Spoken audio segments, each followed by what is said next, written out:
Hey everybody, good morning and welcome to this edition of Tyngsborough TV Live. It is Friday finally. I am Town Media Director Steve Brogan, and this is our Friday edition of Tyngsborough TV Live. So where you just do a little chat and wrap up. And this week we are lucky to be graced with our Chief of Police. He was able to make it today, so he's going to talk about whatever's going on in the policing community and in the department. Don't forget that you can catch this broadcast on Facebook on the various pages we shared across, on our YouTube channel as well. If you're watching on either of those two, feel free to chime in, ask questions. Happy to ask those of whoever's sitting in front of me. You can also watch this on Verizon Channel 29 and Comcast Channel 8 here in Tyngsborough, and at tyngsboroughma.gov on our video on demand and streaming service. So I know you're pressed for time, Chief, so I want to actually come right to you because I want to talk. We got a couple things we can chat about. Number one, how are you? What's going on in the department? I'm doing well.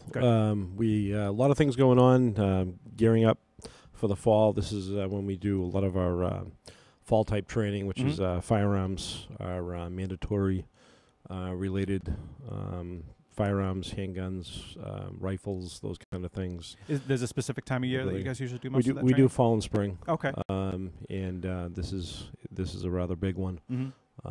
It's important, and there's new firearms and other qualification standards that we have to meet.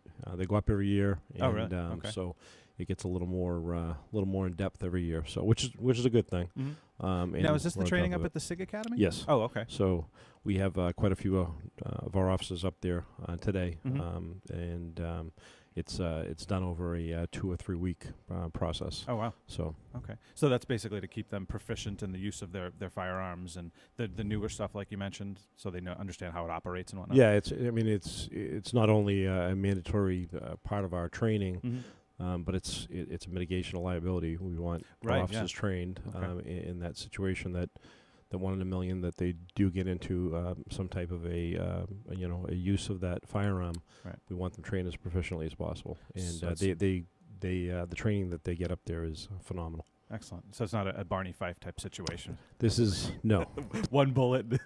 I don't know what you're talking about, Steve. I've never watched Barney. It's a good show. One of my favorite shows. Definitely a good show. I used to love that show. Actually. I did too. I grew up watching it. So how about what else is going on in the department? What else is new? We're just starting to have the conversations with the highway department and me and Jimmy Hustins regarding winter's coming. Yeah. I got news for everyone. Evil Sorry. word right there. Halloween's around the corner. Winter's around the corner right after that. So we'll be preparing the same thing as usual, is asking people, once we get into the winter weather, there's no public parking on the streets, right? Parking bans and all that, and all that stuff. And we ask for that cooperation. It's not to to bust people's chops, obviously, or anything else, but it's to help us out because it helps the highway department out. And we don't want to have to tow anybody. Yeah, we don't want to have to tow anybody. And the bottom line is it doubles their time when they have to wait or they have to leave a giant snowbank right in the middle of the road because there's a car there, and we just don't have time to get it out of the way, or we have to come and just tow it. I can say that our department is pretty good about trying to make notifications. We're not required to when there's an emergency. People should know by now. If you've lived in New England for more than 6 months, you should know what happens. Right. And it's we try, but sometimes it's just not possible. Yeah, the car is just going to get towed immediately, and which is unfortunate. We do not like to do that. So, well, I grew up in Lowell and saw that time and time and time again. In fact, it actually got to the point where the plows would just say "screw it" and they'd literally bury the car. It was hilarious. You have to spend about 3 hours trying to dig it out of the back. It was pretty funny. Yeah.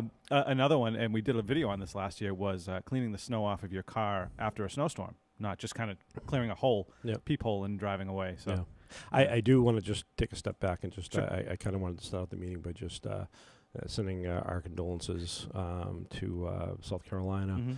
As you may know, 7 police officers were shot in one incident, and on Wednesday, and 1 passed away, did not make it. They were simply serving a search warrant, and so the dangers of the job continue, and the weaponry that's out there, unfortunately, in the hands of people that should not have it, unfortunately, again, has shown that even police officers can be completely overwhelmed, and to have 7 officers shot in one incident is a sad commentary of where we are Yeah. in this country. So, And unfortunately, we lost Officer Terrence Caraway, his name was, in that shooting. He was one of the 7 people that were shot. 30-year veteran, just received his pin for 30 years of service. And I don't know a lot about him or the specifics, but I do know that I watched a press conference with the police chief, and he described him as one of his best friends, respected, and that was a consummate professional, and 30 years did his job extremely well, and coming towards the end of it, and he's gone, and just like that. So not much more you can say, I guess, at this point, but violence and the ability of these firearms, which are these assault rifles in the hands of people that probably should not have them, is a continuing problem. It's definitely an unfortunate situation. I was reading in the one of the articles this morning that they didn't even, so they went to serve a search warrant and they didn't expect any type of resistance at all, and suddenly there was just bullets flying. Yeah. Maybe you can speak to this. How do you guys prepare? So whether it's a mundane task like serving a basic search warrant or pulling over somebody, your sort of thought process as you're going through this. Well, I mean, every officer's trained that every incident you stop somebody for a red light, and there's more police officers shot on just a basic traffic stop than anywhere else. So you don't know, but there's a balance. We're police officers. We're not in the military. We're not, at war. And you can't walk up to every car. I saw some commentary by some people that this is why police officers should have their guns drawn at every car stop, and that's just not realistic. It's not going to happen. Right. I mean, think about the uproar and response to that, and we don't want to do that. I mean, there's no police officer that wants to have that type of environment. Right. Yeah. But there's safety protocol on each and every call. It depends. There's also there's some background done usually. So if you're going to serve a search warrant, you're doing some background on that residence, that person you're serving. Has there been any past history of violence? Are there any weapons? Are there any licenses or weapons registered at that home? Those kind of basic things. But sometimes nothing really comes up. Nothing comes up that is a red flag. And it makes me wonder. In Massachusetts, we have a registry for firearms, for specifically assault weapons, or assault rifles, we'll call them. Even though technically that term is loose, but we won't get into that whole thing. I wonder if that wouldn't show up in a place like South Carolina, where it would here, maybe because it has to be registered. I wonder if that was kind of a hindrance to the whole process. I don't know. I don't know what their laws are.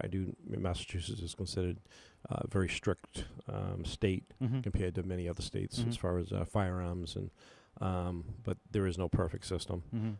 So if somebody's illegally, and I don't know what this person's deal was, but if somebody's illegally in possession of a firearm, it's not going to come up anywhere. First of all. Well, that's true. That's a good point. And, right? And you are looking for, if you're serving a search warrant, you're looking also for the history of that person.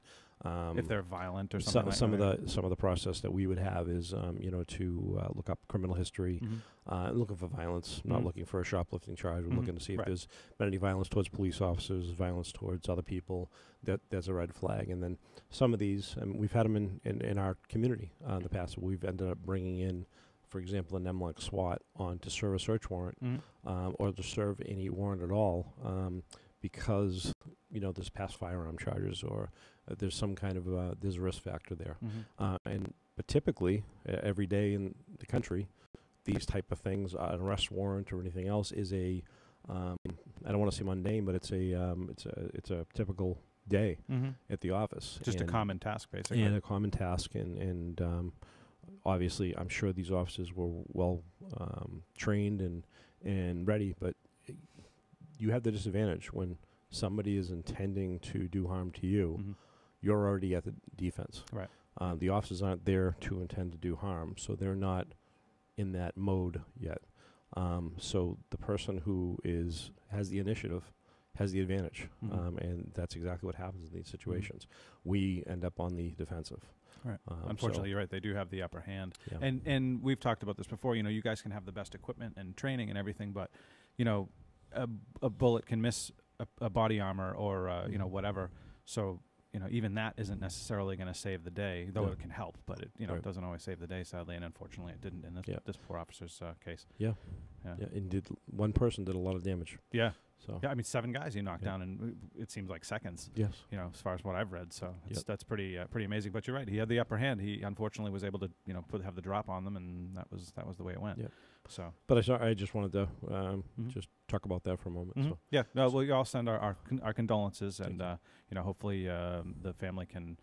Well, I'm sure the family will get a lot of support in the near future. So, and going on past that. So, absolutely, it's just an unfortunate incident. So what was your? I kind of went off track there. So you had a question for me. Do you remember what it was? I lost it. It's Friday. It is Friday. I totally lost it. I forget what I was going to ask you. Well, so we have another cool thing coming up though in town that you guys will be at, as well as I think some of our firefighters. There's a flag raising going on this weekend. Or today rather. Actually today. Yeah. 1 o'clock today at the Tyngsborough Funeral Home. It'll be a short ceremony, probably 20 minutes, half an hour. Excellent. But the Tyngsborough Funeral Home is it's a very nice honor towards the current and former police and firefighters in the community. They're going to do a flag raising ceremony. They've invited the fire department, police department, members of the community to come. There'll be a few short words spoken, and they'll do the flag raising ceremony. They're going to have a little bit of a event inside afterwards, and but it's very nice, very humbling. I've always been extremely impressed and humbled by this community support for its law enforcement and police department, and that continues. So it shouldn't surprise me. It always does, and it's a very nice honor. It's a very nice thing for a local business to do. Yeah, I feel like even though with the divide that's been going on in the last couple of years with politics and people against police and so on, I feel like the people who want to support our police, which is the majority, I feel like the minority is the people who aren't, the Antifa types or whatever. They seem like they've really stepped up and showed their support that much more. I feel like I see these kind of things a lot more now lately than I ever used to. So it's kind of a nice thing to see, just that people are showing that we support you guys. It's not like granted we don't like getting pulled over and stuff, but you're doing your job and we're doing ours. So I feel like people showing that support and being the way they are. I think that's a credit to the work you do and to the work that the people do. Like with this thing where they're dedicating this for a specific purpose for our first responders. Yeah, I teach as well on the side, and I'm dealing with younger people that want to come into the profession, and I teach. One of the classes is ethics and community relations comes into the play, and this is always a topic, and people based on where you're from have different perspectives, and from the small town of Tyngsborough or local areas, the vast majority of people obviously have good relations with the police department, and there's obviously places in the country that don't, and that doesn't make those people wrong with their opinions, right? But they have had different experiences. And I think it's more incumbent on the police departments to work even harder, community policing programs to reach out. And it's harder. It's harder obviously in the more urban areas. And there have been legitimate issues. Some have not been. Some have been overplayed by some people who are using incidents to drum up an issue that just wasn't there. Or fan the excessive use of force. They jump on it as, this is another example, and then we find out 2 or 3 months later after a federal and state investigation, actually the officer used the proper amount of force. And that actually happens. It's a fact in the vast majority of cases. Yeah. In the minority of those cases where the officer has used excessive force, they need to go. They need to be out of the profession, and be shown the door immediately, prosecuted, whatever it takes. I absolutely support that. But I do find that the vast majority of people do support law enforcement, and I think for obvious reasons. I mean, there's a group of people that run towards the danger when everybody else is running away from it. I think you want to support those people. Yeah, absolutely. Because I'm certainly not running into a burning building. I mean, maybe, but I wouldn't want to run into a burning building or run towards gunfire. I mean, your natural instinct is to get out of there, get the heck out of Dodge. So. Right. You guys are doing that to save save people. But we are lucky, and Tyngsborough is not the only community, but working for this community, I know the level of support. I hear it and see it every day. I get text messages and emails and phone calls, and as chief for the last 6 years here, it's pretty interesting to see the amount of support, and even when there isn't, even when there's a complaint, and to be able to get involved and resolve that complaint in a positive way has such huge benefits. And I see both the police and our fire department work very hard on those type of relations and to do a good job for the community. Well, and it shows in incidences like the gas explosions, where suddenly, every first responder we had was running that way, and everybody in the communities were supporting, from not just the 3 that were hit, but all the communities around were all sending stuff and, showing their support in various ways.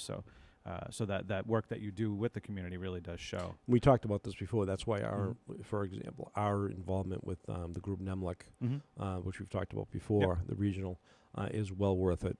Our continued response, and we need to make sure that we have a strong presence, and that we have benefited. This community has benefited numerous times. We've had search warrants where we needed the SWAT team. We've brought them in for our safety of our officers, instead of our officers going in to a potentially dangerous situation. A highly trained, armed SWAT team, which we have people in those groups as well, go in and resolve the situation. Motorcycle units. We had a 2-officer cruiser unit in Lawrence. Those during that time, I think for 3 days in a row, actually. Oh, really? And we were covering. We had a motorcycle unit, and all the towns actually threw in help. And I've talked about it before when we had candidate Trump come in a few years ago. We had over 100 police officers on the ground, and only 10 of those were Tyngsborough officers, and the rest were through mutual aid, and it didn't cost the town a dime for that.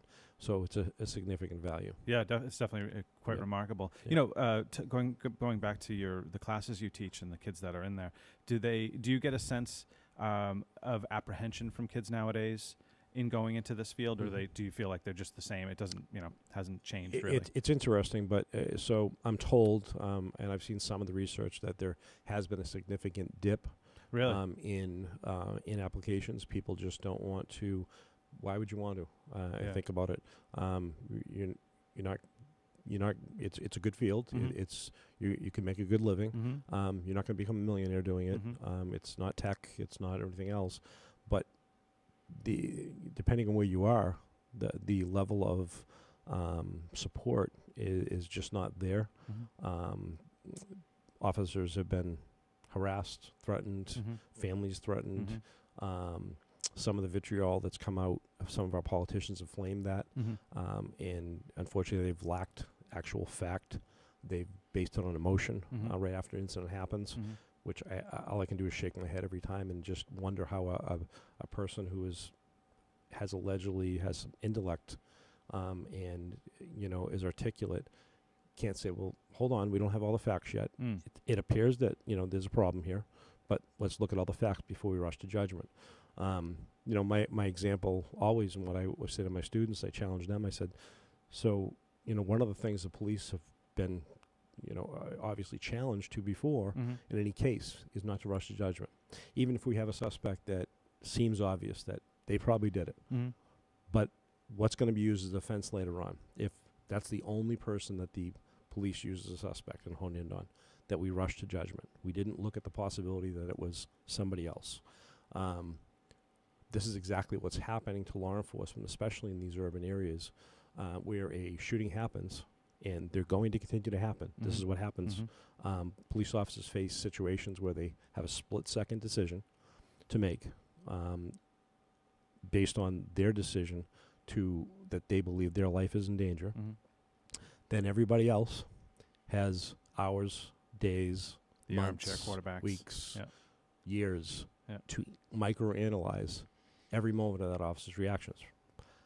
I don't think I need to say the obvious that there's a little bit of an advantage in that, first of all. Second of all, if the officer did wrong, then he should be held accountable, whatever that might be, whether he made a mistake, whether his actions were criminal, I don't know. But in the vast majority of the situations, as I said before, it turns out, no, they're not. they actually did in the moment what they should have done or they were trained to do. Mm-hmm. Doesn't mean it's always right, because the weird part is, so police officers are human beings, and because of that, they are fallible. They're going to make mistakes. Right. It's what it's done is driven good people away from even wanting to get into the profession. But there is another part of that where it's actually the numbers have shown to be going down, especially in the metropolitan areas. But there are a lot of people that now that are jumping in that want to be involved, that are coming in because of all this stuff. So interesting. Yeah, that's interesting. I mean, I was thinking more the numbers would go down in places like Chicago or Detroit or those kind of areas. It seems to be geographical. I've seen some information where certain places of things have happened, and their recruitment has actually gone up. Oh, really? And then in other places it's gone down, and there's a struggle to get qualified people. Some cities are facing. I just saw a major city. I'm not positive which one it was, but I read that they actually raised the officers' pay by 25%. Wow! Because they were losing officers. They in were droves. that desperate to keep officers. They were losing officers in droves. They could not keep staffing. Wow! Crime is bad. It's in a metropolitan area, and I wish I could remember the article. I'm thinking in the Detroit, Michigan area, but I'm not positive. Okay. And I wouldn't be surprised if it was one of those. But type of places, but they are having a hard time with retention. I mean, if you think about some of those areas, high crime. I mean, some of these departments, they're being told, don't drive into certain areas of the community. That's really a thing? That's really a thing. Really? So I asked that because I was it's not watching, our reality here. Yeah. So. No, right. No, here definitely not. But I mean, I was watching a program just the other night, and clearly it's a TV show and it's sensationalized. But they were kind of speaking to the note of they don't stop in certain neighborhoods. They were in Chicago, and I kind of thought, well, it's a TV show. They kind of make some of this stuff up a little bit, but that's really it's a real thing. Wow, it's a real thing. That's scary actually to think about. So Jeez. I mean, that's part of the reality. So recruitment, my understanding is down, but I will say that it's a never give up attitude. We still have to do a better job in law enforcement. We have to be the adults in the room. We have to do better. We have to do what we do better, which means you if you keep getting your hand slapped by community that doesn't want to support you, you keep reaching out and you keep working at it. And easy for me to say in a community that's well supported. And I emphasize. I have a lot of empathy for the officers and chiefs and that work in those large metropolitan areas where it's a huge challenge. But they work very hard at it. That's why these community policing initiatives are so important, and all they can keep doing is trying. But you have groups of communities that will not call the police, will not get involved, and some of that is out of fear too. It's not just the hatred of the police or anything else. They're in fear. They're in fear of having retaliation based on calling the police. So it's not a simplistic answer. There's a lot of variables on that. I mean, you also have people who potentially aren't here on legal status. They might be afraid that the police will, dime them out to ICE or something like that. Or like you said, they might get not retribution necessarily from the police, but from other people in the community because they called the police because of some problem, gang issues and whatever the case may be. So you're right. There's definitely a lot of variables, and it's a tough job, clearly. So it's unfortunate that it is that way, and that it has to be that way in some places. And it makes you wonder where the good part is, or where the out is on this, so that we can turn things around. But you just got to keep working at it. You got to remove the criminal element, but I also think you got to provide people better opportunity. It always comes down to me to hope, and when there's hopelessness, there's going to be more crime. So in those areas, I think that's where the focus is. It's not necessarily, you're not going to rush your way out of the situation. It's no different than what we've talked about our opiate issue, our overdoses, everything else. You're not going to rush your way out of this problem. It's just not going to happen. That is not the solution. There absolutely is appropriate times for arrest, but it's an education. It's a taking somebody who's in a hopeless situation and giving them hope. Whether it's through education, whether it's through assistance to their family. There's so many people now involved, from the district attorney's office to multiple social groups in our community, and the police are now taking a different role. And instead of arrest being the first thing we're looking at, it's getting this person help, getting into programs, things like that. So, do you feel like we've hit a tipping point on the opiate crisis in terms of, not in terms of the stopping it, obviously, but in terms of the people who can make a difference, law enforcement and first responders, politicians, and even just the general public, sort of everybody's kind of pushing, because this is something that comes up a lot. I mean, practically every show I do, somebody mentions the opiate crisis. I feel like there's so many people talking about it now. yeah. It's got to be hitting or getting close to that tipping point where we finally maybe get over the hump and we can finally really start knocking this problem down, and getting it back down to a more manageable size. Yeah, I think that we've definitely are coming close maybe to a tipping point. Mm-hmm. I think there's been a lot of gains made. There's a lot of good people in multiple, professions who have taken initiative with this. And the problem is the opiate deaths have come down, but not the amount, at least my understanding. The amount of overdoses are still way up.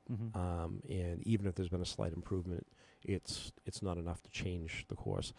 The reason the amount of deaths are down is because we have a readily available Narcan in most homes now, where there is a user. Police departments, fire departments, ambulances are carrying it, so there's more and more saves. But the amount of overdoses, my understanding, has remained pretty steady. Really? Wow. There might be a tipping point, as you said, where we're starting to see some declines in some places. So hopefully, hopefully we've reached the worst and we're on the way, but the numbers are horrific. Yeah. Still. Yeah, it's really unfortunate. On the note of Narcan, I just want to mention that Narcan is available for the public to get. So speak to your local pharmacy. You can get doses of it. You can also call some of your local health departments. We don't have it here, but in Tewksbury, I know she's doing it. So we've been doing a substance abuse prevention series. That's actually this month, this Substance Abuse Prevention Month. But you can get those from some of your local health departments, and like I said, from your pharmacies for a small copay. I think it's $10 or whatever, $15, depending on what your copay is. But you can keep it in the home, so you potentially could be one of these people that saves, your relative or your friend or somebody like that who's overdosing. Unfortunately, it's kind of only a Band-Aid, but it does hopefully get somebody who's used, overdosed, maybe gets them to the point of, all right, I need to go to rehab and clean myself up. So, well, if you can save someone and buy them some time, it might be that. Exactly. That time where they can get into a program or something that helps them finally stop the cycle. And we're lucky there's a lot of support. You've got rehabs, but then you've got the sober houses for after the fact. So there's tons and tons of support. It's just a matter of getting these folks into these places, and getting them clean and getting them to break that cycle of addiction. So clearly not an easy one, but yeah, very very interesting, fascinating subject, and unfortunate at the same time and troubling. So clearly it's not over. Yeah. So. So it's just about 11:30. I know you have to run. I don't want to keep you too long. I am sorry. No problem. No worries. Anything else you wanted to No, I want to thank you for having me here today. I'm no problem. looking forward to seeing you over at the flag raising ceremony. Anybody that's around today and would like something to do, I think it'll be a nice little event. It's going to be short, but it's a good community event over at the Tyngsborough Funeral Home. Excellent. And winter coming, I would just express once again my little pet peeve with people on their cell phones. Oh, boy. Put the stupid thing down. I just drove up next to a car at an intersection driving over here, and a young man has got the phone on the top of his steering wheel, propped up next to me, and I rolled down the window, and he just looked at me and saw the uniform and put it down. And wait, so was he stopped at the light, though? Yes. Okay. Yes, so is that not okay? Yeah, no, it's not okay. No, put the phone away. Pull off the road and pull in a parking lot and get on the phone. I have to ask because I feel like that's the time when if you stop at a light, you go, oh, hang on, let me check my phone real quick. We people need to, if there's something that important that's going on your phone that you need to do that, you should be pulling off the road, pull into a parking lot, and get on your phone. Good point. Other than that, get off your phone. Yeah. Drive your car, pay attention. How many times you've been sitting at a light lately and the light turns green and you're sitting there still? So a lot. That's what that's what people are doing. Okay. And it's pretty easy to tell when you're behind someone. It's either A, they're intoxicated, or B, they're on the phone. The car's jerking to the left and then jerking back into the lane and to the right. Oh, I see that all the time. Yeah, that happens all the time. It's somebody on their phone. Actually. I've seen. I don't know if you've seen it. We've put it on social media many times, but just glancing at a quick text message, looking down, is essentially the same thing as if you're driving. And so if you're doing 50 miles an hour, close your eyes, Mhm. and count to 5. Slow. And then open them back up. See where you are. See how you're doing. You're going to have trouble if you do that. There's no difference. Yeah. There is no that's scary. difference. So just please stop. Okay. The life you save may be your own, or you may end up living with the fact that you took somebody else's because you needed to answer your girlfriend's text message Mhm. about where you're going to have dinner tonight. Right. Really not worth it. Nobody wants that guilt on them. Yeah. Nope. No, that's. But with that said, my old man speech of the day is over. So Excellent advice from our chief of police. Thank you very much. I'm for sorry I have to coming in. go Sure, early no today, worries. but I will see you in a couple of weeks. Sounds good. See you this afternoon. All right, man. Thank Sounds you. good. Bye-bye. You're welcome. All right, so that was our chief of police, Rich Howe, with some excellent advice for you. Obviously, I actually thought that it was okay to like look at your or glance at your phone. I won't say like do anything intense while you're at a stoplight, but I guess not. Yeah, no. So don't do that either. Still illegal. Still illegal. Yep, not a good thing. So we have a few other topics we want to talk about today, Julia. Yes. We did want to. Gosh, I have a whole list. Okay. The photo contest ends today. How could I forget the photo contest? So the photo contest has been going on for 2 weeks, and the voting portion of it, that is. So today it ends tonight. It's 10 p.m., I think, is the end time. Yeah, 10 p.m., because I'll still be up in order to get the numbers. So tonight at 10 o'clock. And so get your votes in, and this is the last day to do it. This is your last chance. So if you have not voted in the photo contest already, do you want to pull that up on the... I'm trying to. It's down there somewhere. If you go on the Tyngsborough TV Facebook page, go, you'll see it. yes. Yeah, you'll find it. I had it pulled up. I think I closed it. But yeah, so the photo contest is ending today. There were some unbelievable photos. That's just the flyer, Julia. Okay. There's another post. Unbelievable photos in this contest. I say this every time I do this. Every time I am amazed at the quality and the variety of photos that come in. It really is awesome to see. I mean, you guys really do a fantastic job taking photos. You know, some of these I'm guessing are kind of lucky shots. You happen to be there at the right time, say a sunset or things like that. You're not necessarily planning and sitting there for hours waiting for the perfect lighting and everything. But they're fantastic nonetheless. I mean, you guys really have absolutely amazed me with these photos. Good. Pull that post up, Julia, and we'll go through a couple of them, because I haven't looked at the numbers in a couple days. So this one, I have a feeling this is going to be your Facebook likes winner. This beautiful bridge shot with the sunset behind it, absolutely incredible. It's literally my favorite shot. Mm-hmm. I liked it so much I even made it the desktop background on my computer, because it was just awesome. Yeah, just such it's a cool stunning. shot. The Really colors, is. yep. It just pops everything, the reds and the oranges, and then the cool outline of the bridge that we have the here. silhouette, yeah. Yeah, the silhouette. So it really does pop. So that's up to 224 votes. What else we got here? So I can't open the full post, but this Just click through the. I think you can click through the images, Okay, right? all On right. the arrow. There you go.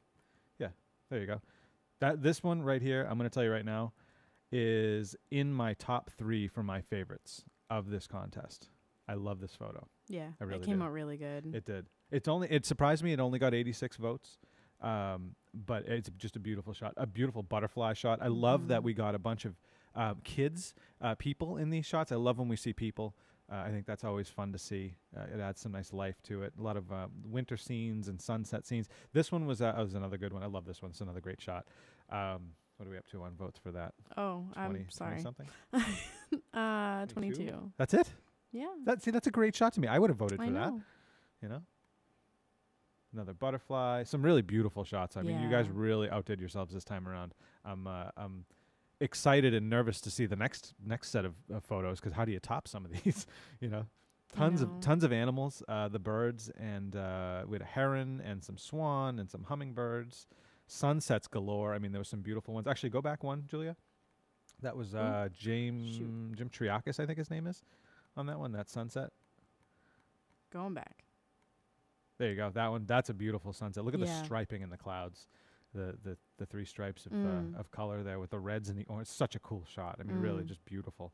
Sunsets have been unbelievable the last few years. I mean, I can't even describe it. That's got 110 votes. Yeah. I mean, I'm surprised at the numbers of some of these. Clearly, the bridge photo is going to be the winner. Unless there's anything else later on in this that's picked up a lot of votes in the last day. Swans. Yeah, some of these Heron, photos came out amazing. Beautiful shot. Old Town Hall. The bridge. That's a cool angle of the bridge too, where it's low. The donuts. technically the donuts actually weren't from Tyngsborough, but the photo was taken in Tyngsborough, so But I gave they them just look so delicious. They do look delicious. How can you say no to donuts like I that? know. Some of the cheerleaders. Yeah, there's a cool one of a colored leaf. Another sunset. Just beautiful sunsets. A woodpecker. Super cool. I think that's the pileated woodpecker. I love this. So again, my top 3. This is one of them. I love this. This tells a story to me. This really Yeah, it speaks to does. me. You know. And also, everyone was curious on what happened to the squirrel. Nobody knows. That's the best part. Because you sit there and you're going, what happened to the squirrel? Did he get eaten? Did he Yeah. get road pizzaed? Yeah. You know, or did he make it away? And is he still collecting nuts? Nobody knows. You know, nobody knows. Yeah, another sunset. I love this shot. This Yeah. actually was the woman who took this. So she's submitted a couple other photos from this series of photos that were different angles and stuff. But beautiful. What I wish. I mean, if we allowed people to send in more photos for each contest, I'm not. I wouldn't have been surprised if she had just sent in all of them at one time because they were great. I mean, the whole series of photos. One of them was the one over Muscuppick where you see the sunset coming down over the hill. It was 1 or 2 contests ago now. I forget exactly, but just beautiful shots. In fact, one of her other shots won the contest. So I think it was the one before this one. Bunnies. So just lots of cool stuff. You know, really cute cat shot. Another sunset. I actually really like the way the water's rippling. I was just gonna say that. I love the way the water is in this photo. That's a really cool one too. That's also another top. I should probably have a top 5. I think I've run out of 3. This point. Yeah, you know, that's another one. The deer really peeking through the woods. I think that's a cool shot as well. Yeah. So that's 53 votes on that or 63? I can't see that. 53. 53. Okay. I'm surprised at some of the voting totals on some of these, and clearly the bridge did, you know, basically just whopped everybody. But I want to see that photo again. It's the next. It's going to be a tough choice picking the director's choice one. I'm not sure where I'm going to go with that just yet. I have my thoughts, but I have not decided yet which one I'm going to pick. I'm going to be on vacation next week, so I'm going to spend some time and ponder a bit and see if I can decide which photo I like the best. And as a side note, while we're talking about this, also we hung these photos up in the library, so they're hanging for the month of October in the Tyngsborough Public Library right now. They actually went up yesterday afternoon, so you can come in and see them. All 33 of them are up on the wall. We ran out of room on the wall. We actually used like literally every last square inch of. I think we have enough room to hang maybe like another 1 or 2 photos if we were to squeeze some things, and boy, yeah, it's really tight. So, this has been the most submitted to photo contest I've done yet. This is our 5th one, but this has been the largest one that we've had yet. I forget what the individual numbers were. I think it was in the 20s somewhere, but we had 33 total submissions. And I think it was like 21 or 2 unique people, individual, because everybody can submit up to 2 photos. Not everybody sends in 2. So pretty cool. Also, I want to mention before I forget also is that the Tyngsborough Board of Health has their new Facebook page. They will be posting all of their updates here. And of course, I usually share them anyways, but across the other town pages. But they'll be posting a lot of stuff. So make sure to go give them a like so that you can see their messages as soon as they post them. They have some stuff coming up, the health fair, trash pickup. So Monday obviously is Columbus Day, or what are we going to call this? Indigenous Peoples Day, I guess, in some communities. You know what? We're all about political correctness. Whatever anyone wants to call it. Whatever you want to call it. There you go. Call it. I'm sticking with Columbus Day. I know it is that. I'll always know it is that. But because of that, so trash pickup is delayed 1 day, this Monday coming, and also town hall will be closed on Monday. So don't try to come down here and pay your taxes on Monday because you won't be able to get in. We won't be in the building. So that's happening. And let's see. So we got the photo contest. We covered that. Board of Health page. What else? What else is on that list, Julia? I know there's more. Yeah, there is. So Tyngsborough Country Club is I guess I should say the Board of Selectmen is having a listening event. Here we go. I got it pulled up. For the casual. If you want to pull this up real quick, please. Let's see. I'm taking orders I here, know. folks. I appreciate it. Thank you. All right. There we go. Cool. So the October 24th. Yes, it's October 24th. So the Tyngsborough Board of Selectmen are hosting this, I believe, right? Yes?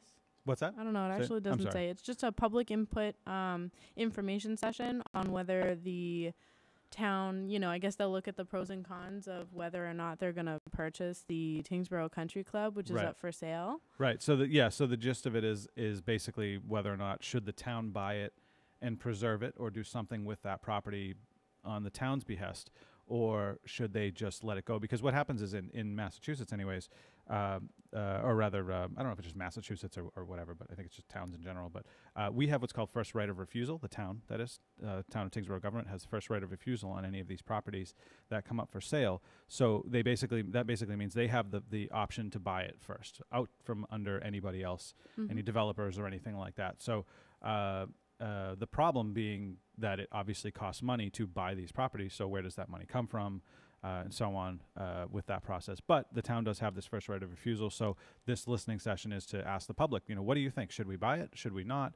And by we, I mean the government, the town government. But what should happen with this property? Should it be let to go to developers and developed into housing or condos or whatever the case may be? Unfortunately, once it's in the public realm, as far as or rather private realm, a private developer, there's not much left other than zoning and those type of stipulations that are put on properties. There's not too many limitations. Again, aside from the zoning stuff that has to be done in planning and all those things, and Conservation Commission, those guys all come into play, all those boards. But that doesn't stop a developer necessarily from putting something on those properties. What that would look like in the end, in the long run, can obviously be somewhat controlled. But there's nobody has any control over what the developer ends up putting on the grounds if somebody else was to buy it. So if you do have questions or concerns or anything like that, 10 out of 10 recommend coming down to the information session. Definitely come down for this one. A lot of people, I've been watching Facebook. Super important. People on Facebook have been going back and forth about this thing constantly. There's obviously people on both sides, buy it and preserve it, don't buy it and let the developer just do whatever with it, let them build houses. How many houses they can squeeze onto there obviously would be up to, I think if it was outside of what the zoning is, it would have to come to town meeting. Don't quote me 100% on this, but I believe pretty sure it would have to go to town meeting for a vote if it was going to be outside, I think, of some special permit type thing. I don't have all the details though, so I really shouldn't speak too much on it. I'm just from what I recall from conversations with folks. So there's lots of things that can happen with it, basically. In fact, I wish one of our selectors was watching right now. I'd really love to hear what they have to say. And I apologize, I haven't even been watching the Facebook comment section. Are there any comments? There wasn't Okay, much. good. So that's good then. Nobody's watching. No, people are watching, but no comments. So that's good. So anyone with questions, definitely come on down to, it's going to be held at Old Town Hall, which is at 10 Kendall Road. It's an information session open to the public. Anyone can come down, ask questions, and everyone's encouraged to come because it is important. Right. Whether the town purchases this or not, it's important to find out definitely the facts about it as opposed to arguing about it through Facebook. Well, comments. and so that's an excellent point, Julia, that you raised right there. Please, get the facts, because the problem is if you say something like I haven't commented on any of this stuff on Facebook because I don't even have really the facts as good as I probably as I should to speak on it. If you don't have the facts, don't say it, because then it just gets, somebody else reads it and thinks, oh, that must be a fact. It sounds like a fact, and then it gets spread around, and that's how you get all these lousy rumors and misconstrued, and that old adage of one person says it to another person, and the next person says it to another person. By the time it gets to like the fifth or sixth person, it's a completely different story. Yes, exactly. It's like telephone. Right, exactly. So just be mindful of that. Obviously, you guys know that. I don't have to tell you that, community that, but just be careful of that, because you want to make sure and get the facts. And this is one of those instances, definitely, where you want to get the facts and find out what's going on, especially if it is going to come down to a town meeting vote for what will ultimately happen with this property, whether the town buys it or doesn't buy it, and then if a developer can put on, I don't know, 200 units or something. I've heard all kinds of numbers, all kinds of different numbers. But yeah, just keep that in mind. Bear that in mind, and definitely come down to this listening session. We will be broadcasting this. We have the debate the week before, but we're going to work our backsides off to get everything set up for this thing so we can cover this as well. We're putting in a lot of time and effort into all of these different things that are coming up, because we've got the debate next 2 weeks from now. We've got the listening session the week after that. We've got a town meeting Special town meeting In is it 2 weeks November. after that, I think it is. Yeah, I think it's after the primary, the vote. It's after the primary. Yeah.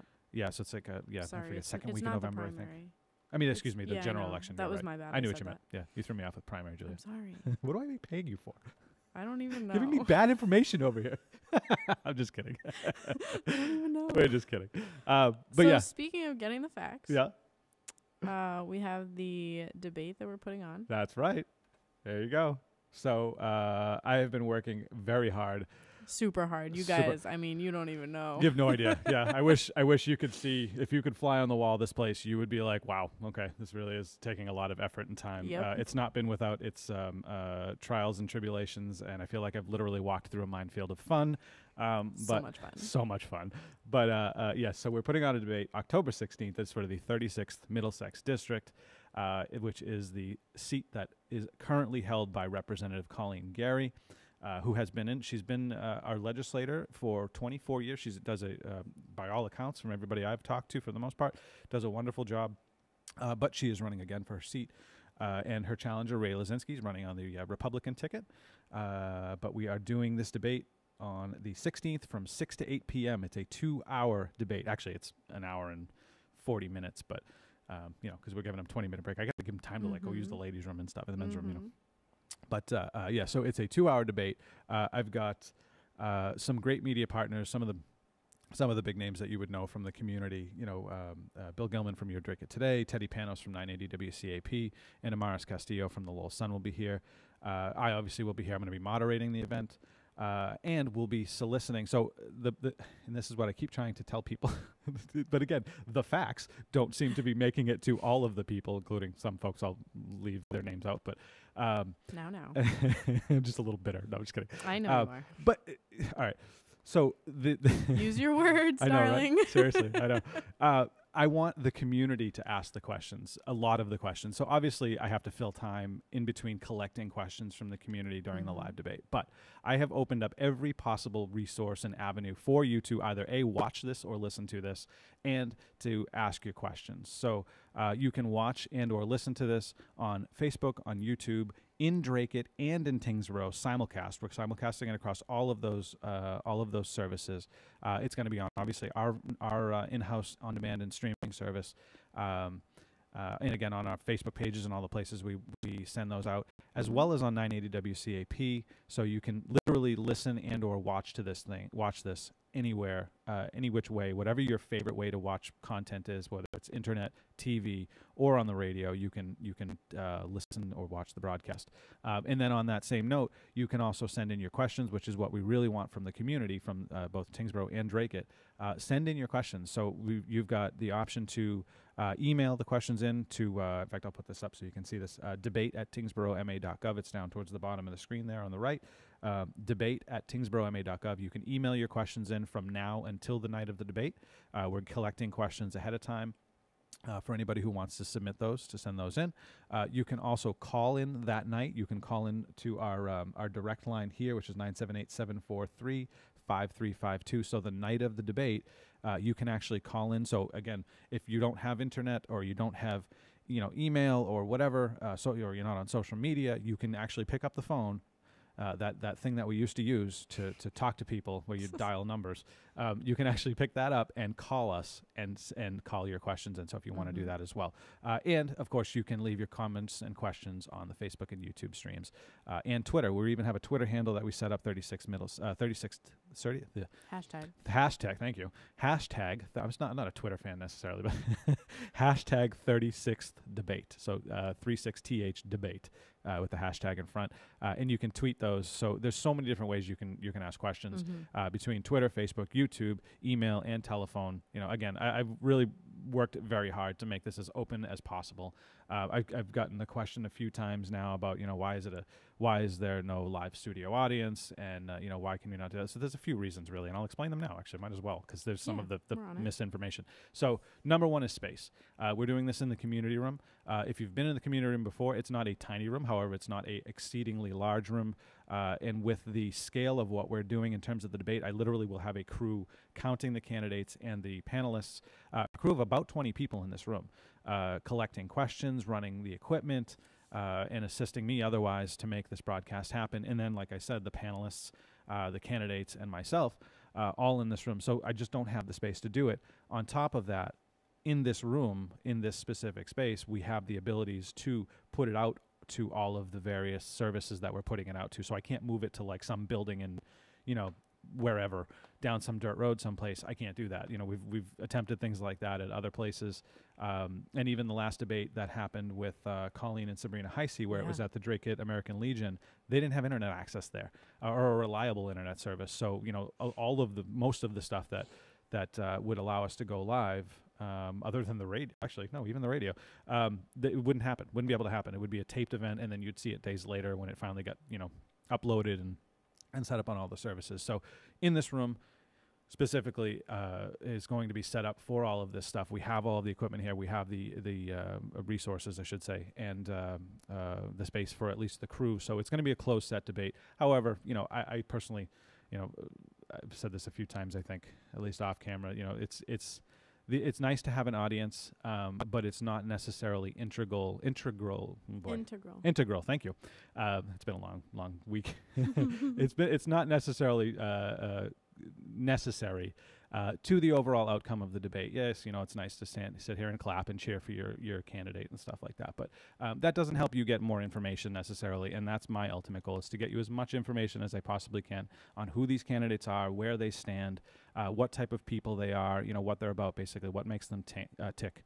So that's my goal. And I want to make sure that is what you guys get. So, so just tune in October 16th, and you're going to get to see this whole thing. It's going to be really fun. We're going to we have some really cool stuff planned for this. Obviously the usual questions and things relating to all the various subjects and topics around government and the way it operates and all that. But we got some other ways to break it up, make it kind of interesting. One of the biggest things I want to let folks know about, and I have a bunch of Facebook posts going out, I've been sending these out like crazy, is that I want your questions, and I also have four spots for live community asked questions. So again, there's no live studio audience in here, but I am allowing up to 4 people to come in and ask their question live if you want to do that, just to even open that option up, so that is still a possibility, which actually you wouldn't get with any of our normal debates, because we never have studio questions. We don't usually allow for it, because it's too much of a variable. You never really know what people are going to say, so you can't really. So we're even opening that up. If you want to be one of those people, email me, debate@tyngsboroughma.gov, and I am more than happy to look at. I want to hear your question, of course, and I want to make sure that you're from Tyngsborough or Drake it. And you can come in and ask that question. So feel free. We are screening these somewhat to make sure you're not trying to, specifically launch attacks at certain people or anything like that. These have to be legitimate questions, real questions that we are debatable, things like that, things that we can go back and forth for. But that's why this is called a debate, because we want that to happen. So. Yep, and we're not trying to scare anyone off from, asking those questions. So even if you don't want to be on camera, definitely submit your questions. Definitely, right. So yeah, you don't have to be one of those live people. You can just email or whatever, however you want to send your questions in. But like I said, we've opened this up as best as we possibly can through as many avenues as possible, so that you can participate in this, watch and or listen in any way, shape, or form that you feel comfortable doing, because everybody likes their own thing. I like to watch stuff on my my TV through my Apple TV on YouTube. I love it. It's great. It's like the best thing since sliced bread. I can watch live programming. I can watch pre-recorded stuff. It's fantastic. So you can watch it that way, and Facebook and whatever else you want to do. So lots and lots of cool stuff. So let me show that slide one more time again. October 16th from 6 to 8 p.m. Colleen Gary and Ray Lazinski will be here to debate. So it's going to be fun. It's going to be a lot of fun. It is. All right. Next. What do we got? Tyngsborough Tuesdays. Tyngsborough Tuesdays. Yes. Okay. I have been filming. If you haven't seen them already, I've been filming on Tuesdays, interviews with various Tyngsborough businesses. If that is something that you would be interested in coming on and talking about, tell us about your business. So it has to be located in Tyngsborough. But if you want to come in and tell us about your business and why you what you do and why you do it, and why you located it in Tyngsborough. I would be very happy to hear from you. I'd love to actually have a chat with you. So come in, or rather email me first, but sbrogan@tyngsboroughma.gov.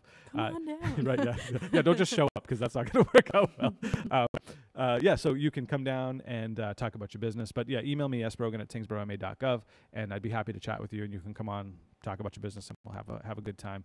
There's 4 up there right now. In fact, I'm actually having the ladies from Winsole Studio come back because I forgot to turn the music off, even though you can still hear what we're saying just fine.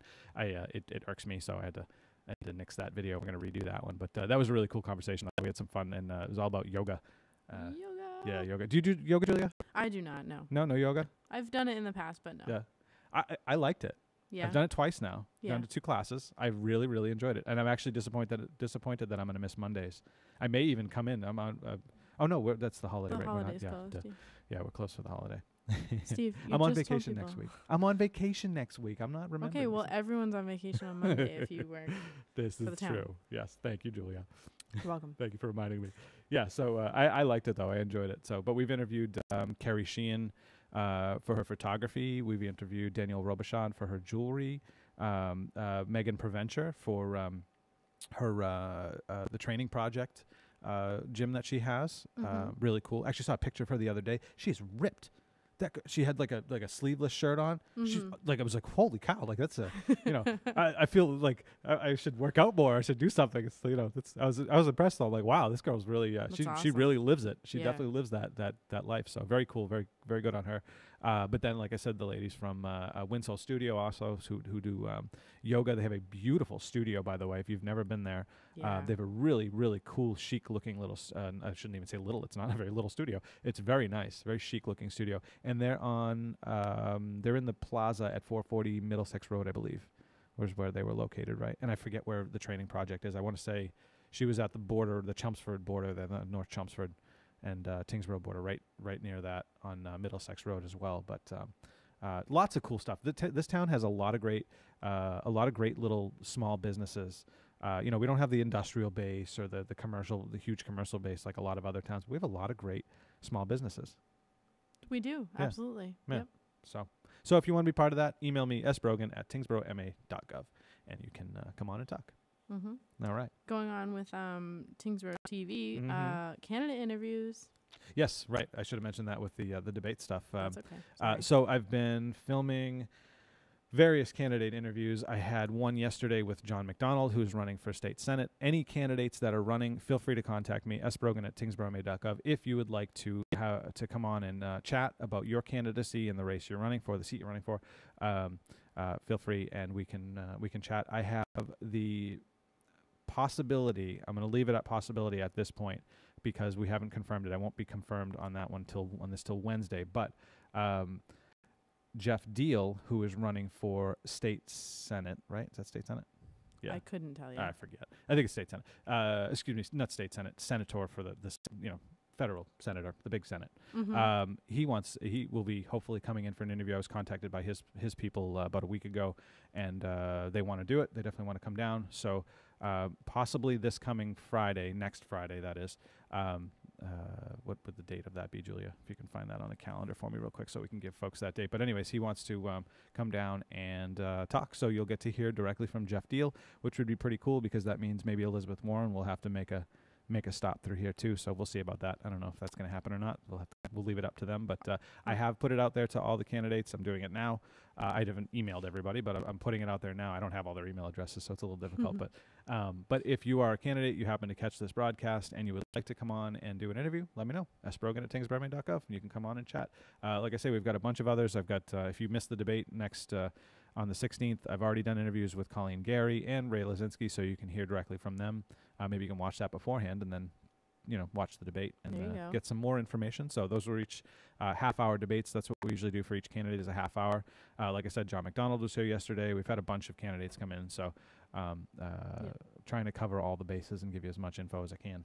And if Jeff Deal confirms, that interview will be the 12th, next Friday. The 12th. There you go. Thank you. Yep. So next Friday, the 12th. If that is confirmed, I'll know on Wednesday, and I'll let you guys know as soon as I hear confirmation from that. They leave it open because of their schedules and that whole thing. So kind of interesting. So What else is on our list, Julia? Just a few other things. Okay. So, Fire Safety Month? Yep. Or Fire Prevention Continuing Week, on. rather? Yep. Fire Prevention Week is this week. Okay. Hosted by the Tyngsborough Fire Department and the Firefighters Association. Mm-hmm. We had John Pelletier and Brad Biscornet come on, and they talked about a lot of the stuff going on for Fire Prevention Week just a few days ago, beginning of this week. Mm-hmm. So there's another video you can go check out on our Facebook page. That was a cool interview and always fun. Brad and John are always a hoot to talk to because they're pretty funny guys. Pretty funny guys. They have to. It's always funny though because we have to in our conversation keep in mind that either of them could have to run off at any moment because John was here. He's a paramedic EMT, and Brad was with him as well. So like literally they could have to just stop mid sentence and out the door because they have to go save somebody's life or whatever. But priorities, oh, absolutely, priorities, definitely. But pretty cool stuff. So there's definitely a lot going on for that. I've got that up right now, the Look, Listen, Learn flyer. So you'll see those around the community. There's a number of activities that are going on related to Fire Prevention Week and kind of month really.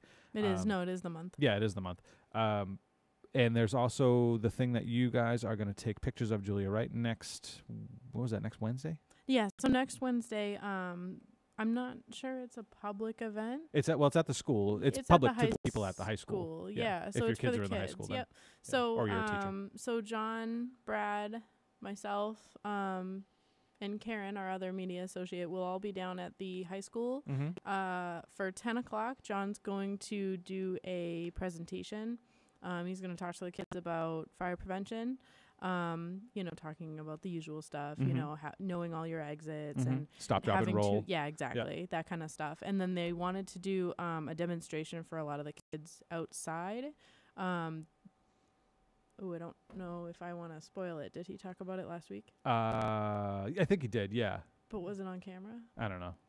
All right, I'm not going to spoil it, but they do have some kind of demonstration with fire. Yes, it's going to be a very dramatic.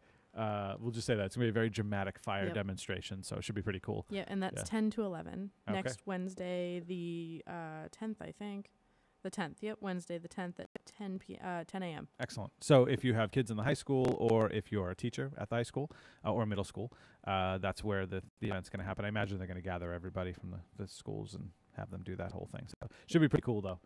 We'll definitely be sure to post some photos of the event. I've got a number of photos actually that we've put out not too long ago. We put out the photos from the block party. If you haven't seen those already, the Tyngsborough block party. So those are on our Facebook page as well. You can check them out. Then the car show, the Tyngsborough Firefighters Association car show. Those photos are also on Facebook. You can go check those out. I've got a few photos from the DARE event that Officer Steve Manning puts together. It's a golf tournament that they play. They go play at Vesper Country Club, which is really cool. And one of the few opportunities, actually, you get to play Vesper Country Club and not be a member there. So you can pay, actually, to be on one of these teams and get to go play this course, which is amazing. If you're a golfer, wow, that's all I can say. It is an amazing golf course. I played there one time, and it was like Field of Dreams. It was awesome. Wow. It was the coolest golf course. It really was. It just had this, aura and mystique about it. It was really neat. Maybe because did you play on a really foggy morning too? No, where it was. No, it was a beautiful, clear blue sky day. Oh. Nice and crisp. But boy, it was amazing. It was a really nice golf course. I'd never played it before, so it was like anything new. Yeah, exactly. Literally the clouds opened up, the sun shone down. My golf clubs were gleaming. Shining. It was awesome. It was such a good day.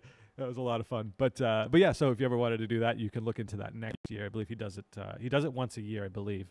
So yeah, if you ever want to take part in that, I'll as soon as I get some information, if you're interested, I'll put it out there, and so you guys can check it out. But I've got photos from at least from the award ceremony part. I wasn't actually at the actual golf tournament itself. What page is that on? That you can find those? What page is that on? Those aren't up yet. I have not edited those yet. Yes, Julia's going to get on me about getting all my work done. There's so much to do. Mister, I'm going on vacation next week. It's a staycation. I'm not even going anywhere. I'd already booked my vacation time, but because I had to use it up. But it's I'm going to be at home doing projects. So, I got house projects that to do. Sounds like the best kind of vacation to me. It's fun actually. Yeah. Well, so when you have kids, folks at home, if you have kids and you know this, time is a very valuable commodity. Let's say. So.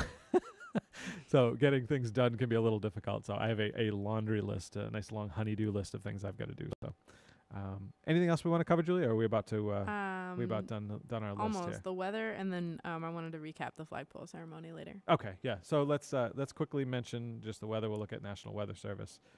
There we go, National Weather Service. And hey, it looks actually pretty good. Yeah. Although Sunday's got a little bit of rain. Sunday might rain, and then Monday it might rain also. Okay, yeah. But for the most part, it's going to be pretty nice out. But it's low percentages though. 20% chance Sunday night. Yeah. Monday night, 30% chance. The best day is Sunday. Mm-hmm. 75 degrees, sunny. Temperatures look like they're ticking up slightly. 64 for the high today. 63 tomorrow, but then Sunday 75, Columbus Day 63, and then 72 on Tuesday. Yeah, the jumps have been dramatic lately with temperatures going up and down. 10 and 15 degrees. Double digits sometimes. It's fall in New England. Yeah, That's what yeah, it does. true. Squirrelocalypse seems like it's finally subsided a bit. So maybe that's helping as well. The weather's keeping Possibly. the squirrels in or something. Possibly. I don't know. The poor squirrels. Going on the squirrel epidemic. Just if you're driving around at dusk or a few hours after or in the early morning, beware of deer. Oh yeah, they're out bad. That's the time for them. Tons and tons and tons of deer out. This is the time of year for all of that stuff to start running around. All of the animals and when creatures. They go crazy. Yeah, literally, they start running all over the place and popping up. Oh, I got a nice sunlight streak right through my face. It looks nice. That's awesome. But yeah, this is this. Thanks, Julia. You're welcome. This is that time of year for all that stuff to start running around. So Julia's right. Just before sunset and just after sunset, I think it is. It's like dusk. And late. the same thing, right? Dusk, and then the same thing in the morning. Just before and just after sunrise is when all these guys start running around. We should get Dave Robson to come back in if he's watching. I don't know if he is, but we should get him to come back in and talk about. Safety, squirrelocalypse, yeah. Well, just safety in general, driving with Mother Nature. I mean, we live in the woods for all intents and purposes, and in their homes. So just being careful not to. You don't want to wreck your car on a deer. It's messy. I've seen that. Yes, it's gross. Yeah, it's not a pretty sight. Up my way in New Hampshire. I'm just over the border, but we have deer like crazy. Like you wouldn't believe. We have moose and deer. It's unbelievable the stuff that's over there. Yeah. But yeah, I've seen already one hit in the last couple of months. One deer strike. So it's definitely not pretty. We just want to be careful. But yeah, we just see if we can get Dave Robson to come in and talk about the just being careful, not hitting deer. Yeah, if you're going down a dark road, one of those side streets that doesn't have a lot of lights on it, just be careful. Yeah, that's all. Yeah. They hang out in the middle of the road sometimes. They do. That expression, the deer in headlights thing. It's a real thing. Yeah. Oh yeah. Definitely. Absolutely. Legit. Yeah. So yeah, just be careful. Yep. All right. What else? Flagpole ceremony. Flagpole ceremony. Last time, you want to put that back up on the screen? There we go. And flagpole ceremony today at 1:00 over at the new Tyngsborough Funeral Home. I think they've been there for about a year now. I'm not sure. I believe they are about coming up on an anniversary, I think. But yeah, so today at 1:00 they're dedicating that flagpole to our town of Tyngsborough first responders, so our police and fire, who do a tremendous job. You guys get to hear from the chief today, who is very gracious about coming in and chatting with us and telling us about what he's doing and what's going on in the community, as well as other things too. We talk about other police issues around the country. But these guys work hard. They really, really do. They work their butts off. And they, in all honesty, these guys are great about working in the community. And it's not, I should say guys and gals. I apologize if I don't mean to discriminate or whatever, but they are excellent about working in the community and giving their time. They donate their time a ton for all different types of purposes, from town events to all kinds of other things, stuff with the Boy Scouts and all these other groups, various groups that they're always willing to donate some time and to help out if they can. They donate money. They raise money for other firefighters to help with, guys and gals who are having issues. But they're very supportive, and it's excellent. Obviously they're trying to raise money as well for the department so that they can get equipment that they need, some of the more necessary stuff that might be out of reach from their normal budgets. But man, they really do. They give a lot, and they seemingly get a lot from the community in terms of support. I've noticed a lot of support from the community, so I think it's really cool to see that. And without these guys, you got to think, without your police and fire, where would we be? Because It'd be like the purge. it would be bad. It could be really bad, really quick. Mm-hmm. Yeah. So I don't know about I wouldn't go as far as the purge. I'm just thinking like, houses burning down, nobody comes to put it out, or like you call 911 and nobody shows up. So imagine that. So that's what our police and fire give us. That's that safety net that they give us. It's really nice to know that that's there. Yeah. So yeah. That's all I got. All right. On that note, folks, we don't have anything else to say. I guess I'm out. Julia's out. I got nothing. I got nothing either. I hope you guys all have a great weekend. Don't forget, Monday is Columbus Day. Trash is pushed off a week, so keep that in mind. Town hall is closed, so don't come down and try to pay your taxes, because that's not going to happen either. Yeah, I am off next week, so there won't be obviously any Monday news due to the holiday, and there won't be any Friday show either, except if that Jeff Deal interview happens. There may be a candidate interview on Friday. I'm going to come in off of vacation just for that, so that we can do that interview, because that was the only availability he had. So, so I am making myself available even on my vacation time to do that interview, so I can bring you guys some more information. So, have a great weekend, everybody. I hope you enjoy it. It's going to be beautiful. I will see you maybe next Friday, if not the week after. Don't forget the debate on Tuesday the 16th. Julia, thank you for your help today. Always. And thanks everybody for tuning in, commenting, and everything else. Have a great weekend, everybody. We'll see you.